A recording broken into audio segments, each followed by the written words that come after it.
Welcome.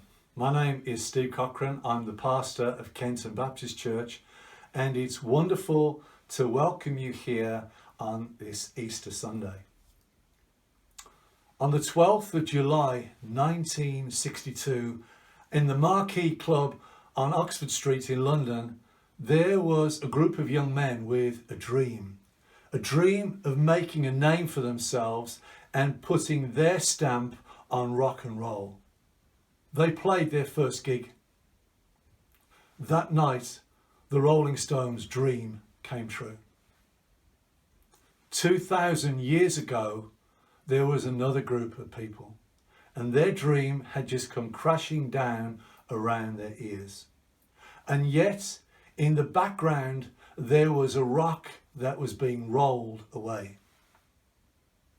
The disciples had walked with Jesus for 3 years.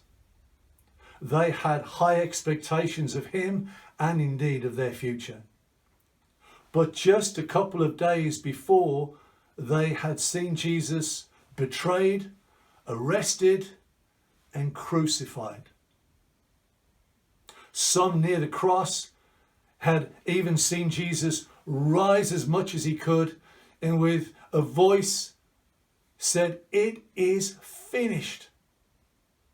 And then he had died, and they had seen not only him die, but their dreams come to nothing. At that moment, all of their hope was lost.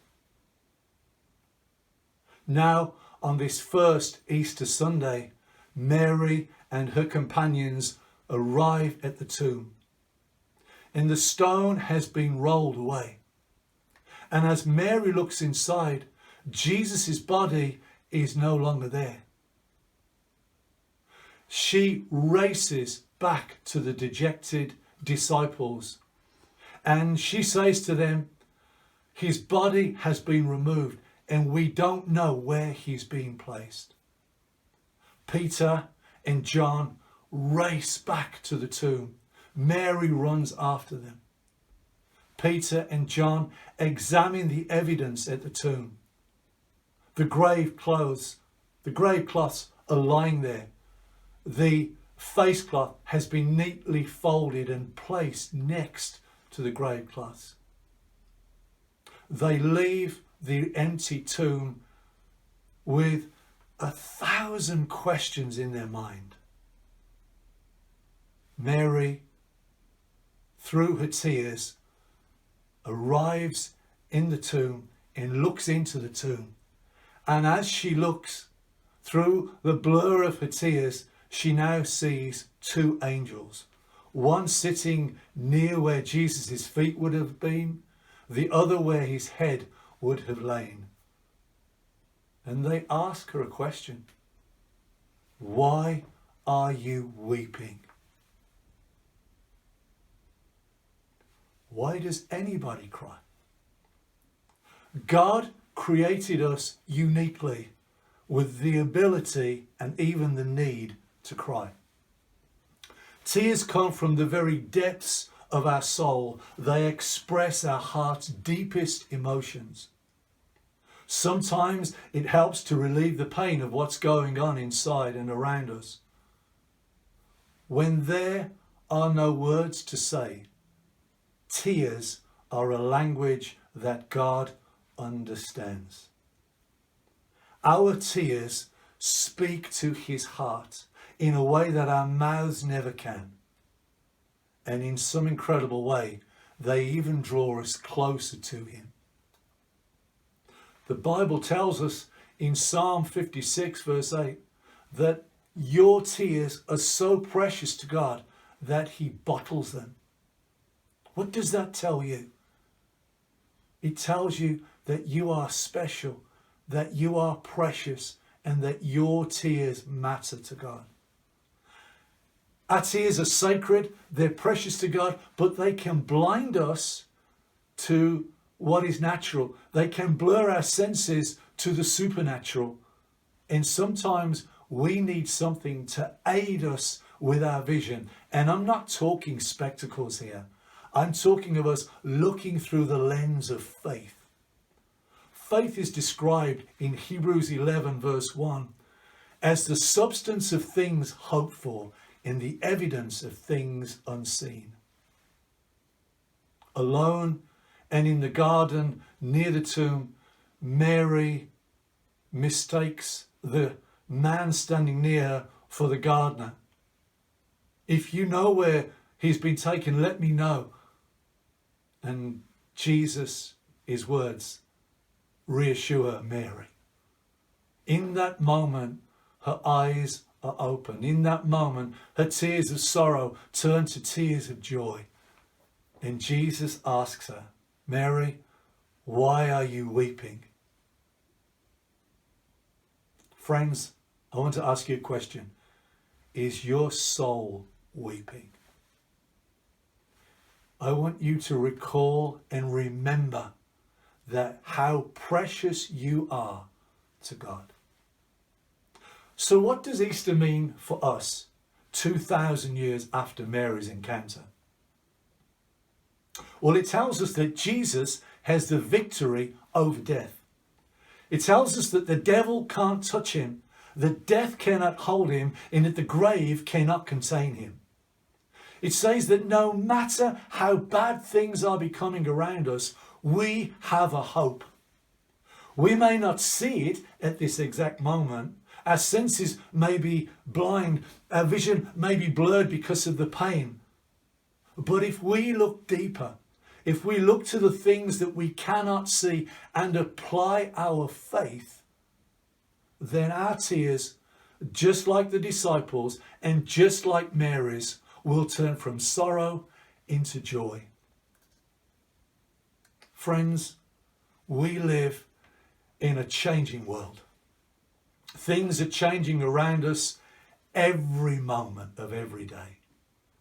Some of us need to change our attitudes and our actions to reflect the Christ that we know and serve and follow. Like the disciples, we may have lost hope in someone or something, but learning from this passage, we understand that if our hope is in anyone other than Jesus, then we too may experience an unbelievable pain. But if our hope is in Jesus, then we have a lasting hope. A hope that will last the test of time and beyond and even into the future, and a peace that surpasses all understanding. Peace is the absence of turmoil, confusion, and uncertainty. Peace is being set free from anxiety and distress. So you must be asking at this moment, Pastor Steve, where did the disciples get their peace from? Well, I came across this the other day, that in our chapter that we're looking at, John chapter 20, verses 19, it tells us that the disciples were experiencing a first century lockdown for fear of the people around them. At that moment, if anyone needed peace and hope, it was the disciples in that room. Supernaturally, with the doors closed firmly shut, Jesus appears in their midst and says to them, "Peace be with you." Did you get that? Peace be with you.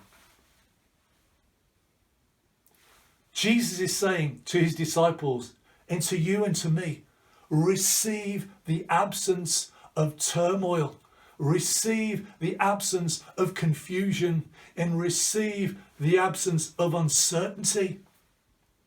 Receive my peace, and you will be free from all anxiety and distress.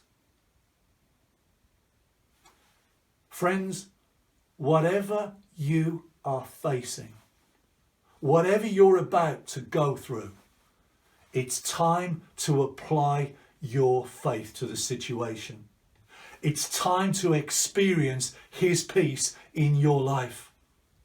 And it's time to walk in victory, If death can't defeat Jesus, then death cannot defeat you. This gives us hope for the future. That one day when we close our eyes here on earth for the last time, we will open them again in the heaven, in the future, and we will see everything that Jesus has been preparing for us. Friends, Easter brings us hope. Easter brings us victory.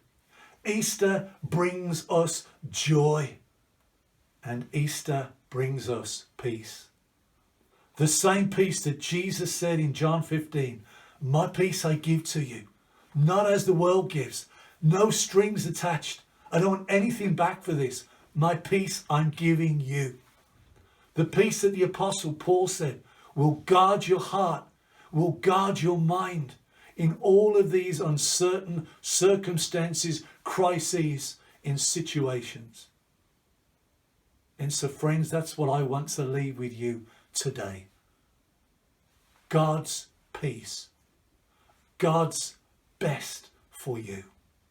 Victory, hope, joy, and peace. Friends, until we can meet again, bye for now.